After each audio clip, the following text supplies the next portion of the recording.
ટકા થઈ જશે એમને. એમને 101% સારું થઈ જવાનું.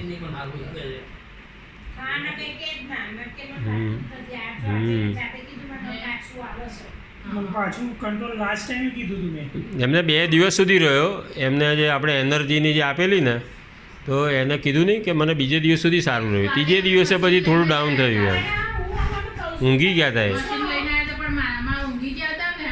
એટલે જગાડો જ ના તો તમે બે હો તો જાગો મને નહીં કીધું તમે બીજી સોલ કીધું તમારો ટાઈમ બગાડી ઊંચો બોલાવો એટલે અંદર ના અમે તો ઉદ્ઘાટનમાં આવ્યા હતા ને કીધું હતું ને મેં ભાઈને. ભાઈએ કીધું હતું કે તમે આવજો એ ખરા એવું કીધું હતું.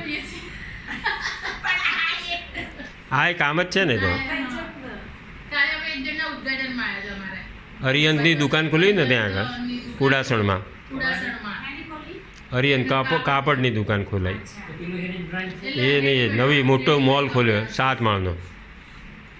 બધું કપડાનું 7 માળમાં. નાના બાળકો. મોટા મોટો આજે ગાંધીનગરનો સૌથી મોટો શોરૂમ. એનો ભાઈ એનો. હા પ્રામાણિક લાગે છે પ્રામાણિક માણસો, પ્રામાણિક બધા પ્રામાણિક.